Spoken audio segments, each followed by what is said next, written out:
1995 թվական հուլիսի 27 Հայաստանի երրորդ հանրապետության ազգային ժողովի անդրանիկ նիստն է։ Խորհրդարանական 31 տարիներին մեր երկրում ձևավորվել է 8 գումարման ազգային ժողով։ Այսօրվա ընտրությունների արդյունքում հայտնի կդառնա 9-րդ գումարման խորհրդարանի կազմը։ Բայց թե ինչ ճանապարհ է անցել Հայաստանի օրենսդիր մարմինն այս տարիներին, ինչ կարևորագույն օրենքներ են ընդունվել այս պատերի տակ, ինչ ճակատագրական հայտարարություններ, կոչեր ու անգամ կրակոցներ հնչել, գանք ամենասկզբից։ Նորանկախ Հայաստանում առաջին գումարման ազգային ժողովի ընտրությունները տեղի ունեցան 1995 թվականի հուլիսի 5-ին, որի արդյունքում ձևավորվեց Գերագույն խորհրդի իրավահաջորդը։ Օրենքով սահմանված 5%-ի սահմանագիծը հաղթահարեց 5 կուսակցություն, 150 մեծամասնական եւ 40 համամասնական ընտրակարգով ընդգրկված падգամավորները ձևավորեցին խորհրդարանը, իսկ նախագահ ընտրվեց Բաբկեն Արաքցյանը։ 1998 թվականի փետրվարի սկզբին Հայաստանում սկսվեց իշխանական ճգնաժամ։ Հրաժարական տվեց առաջին նախագահ Լևոն Տեր-Պետրոսյանը, այնուհետ տեղի ունեցավ նաեւ ազգային ժողովի ղեկավարության հրաժարական։ Հաջորդեց խորհրդարանի նոր նախագահի ընտրությունը։ Խոսրով Հարությունյանը պաշտոնում մնաց մինչև 1999 թվականի հունիսի 9-ը, առաջին գումարման ազգային ժողովի լիազորության ավարտը։ 1999-ի մայիսի 30-ին անցկացվեցին երկրորդ գումարման ազգային ժողովի ընտրությունները։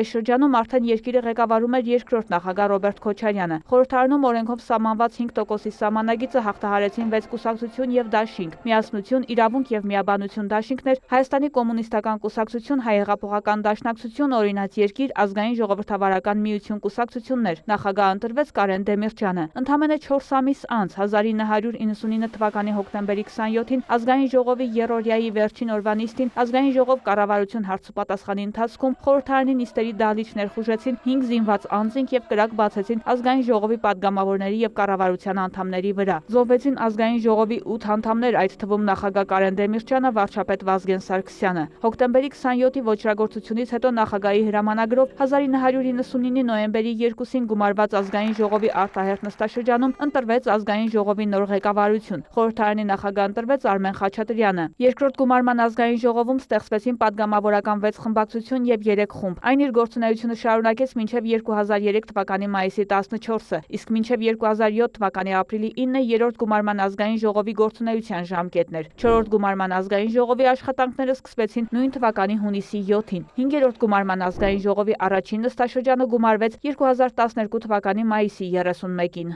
Ազգային ժողովի 5-րդ գումարման առաջին նստաշրջանը հայտարարել բացված։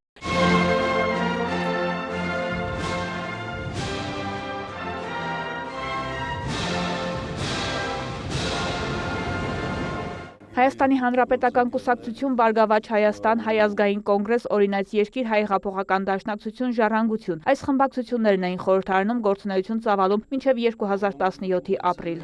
2017-ի ապրիլի 2-ին տեղի ունեցավ 6-րդ նստաշրջանի առաջին նիստը։ Հիշեցնենք, 2015-ին Հայաստանը սահմանադրական փոփոխությունների ընդունումից հետո նախագահականից անցում կատարեց կառավարական խորհրդարանական համակարգի։ 2018-ի ապրիլի 9-ին ավարտվեց որպես Հայաստանի նախագահ Սերժ Սարգսյանի պաշտոնավարման երկրորդ ժամկետը։ Հանրապետության նախագահի պաշտոնը ստանձնեց Արմեն Սարգսյանը։ Ապրիլի 17-ի նիստում Սերժ Սարգսյանն ընտրվեց Հայաստանի Հանրապետության վարչապետ, սակայն 6-օրյա պաշտոնավարումից հետո հանրային ճնշման ներքո ներկայացրեց հրաժարական։ Մայիսի 8-ին ազգային ժողովը Նիկոլ Փաշինյանին ընտրեց վարչապետ։ Հոկտեմբերի 16-ին Փաշինյանը ներկայացրեց հրաժարական։ 6-րդ գումարման ազգային ժողովը 5 տարվա փոխարեն գործեց 1.5 տարի եւ նոյեմբերի 1-ին արձակվեց սահմանադրությամբ նախատեսված իրավունքի ուժով 2 անգամ հոկտեմբերի 24-ին եւ նոյեմբերի 1-ին վարչապետ չընտրելու պատճառով։ Նույն օրը հանրապետության նախագահի հրամանագրով 2018 թվականի դեկտեմբերի 9-ին նշանակվեց ազգային ժողովի արտահերթ ընտրություն։ 6-րդ գումարման ազգային ժողովի լիազորությունների ժամկետն ավարտվեց 7-րդ գումարման ազգային ժողովի առաջին նստաշրջանի բացման օրը 2019 թվականի հունվարի 14-ին։ 11 քաղաքական ուժ, 9 կուսակցություն եւ 2 դաշինք էր մասնակցում 2018 թվականի դեկտեմբերի 9-ի ազգային ժողովի արտահերթ ընտրություններին։ Ընտրությունների արդյունքում Իմ Քայլը դաշինքը ստացավ 88 մանդատ, Բարգավաճ Հայաստան կուսակցությունը 10, Լուսավոր Հայաստան կուսակցությունը 7 մանդատ։ Հայաստանի Հանրապետության ընտրական օրենսգիր Սահմանադրական օրենքի 96-րդ հոդվածի համաձայն Բարգավաճ Հայաստան եւ Լուսավոր Հայաստան կուսակցությունների 10 եւ 7 մանդատներին համապատասխանաբար ավելացան 16 եւ 11 լրացուցիչ մանդատներ։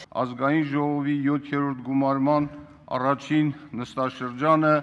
հայտարարել բացված։ Նստաշրջանը բացվեց 2019 թվականի հունվարի 14-ին։ Նույն օրը Հանրապետության նախագահը վարչապետ նշանակեց խորհրդարանական մեծամասնության թեկնածուին Նիկոլ Փաշինյանին։ Ազգային ժողովի նախագահ ընտրվեց Արարատ Միրզոյանը։ Երկրի համար լրջագույն մարտահրավերներից, պատերազմից ու կորոնավիրուսի համաճարակից հետո 2021 թվականի հունիսի 20-ին տեղի ունեցան 8-րդ գումարման ազգային ժողովի արտահերթ ընտրությունները, որին մասնակցում էին աննախադեպ թվով 25 քաղաքական ուժեր։ Ընտրությունների արդյունքում ձևավորված խորհրդարանում ընդգրկված էր 107 падգամավոր։ Մեծամասնությանը քաղաքացիական պայմանագիր կուսակցությանը 71 մանդատ բաժին հասավ, 29 Հայաստան դաշինքին եւ 7 մանդատ Պատիվ ունեմ դաշինքին։ Գործող խորհրդարանը իր լիազորությունները կշարունակի մինչև նոր ազգային ժողովի ձևավորումը։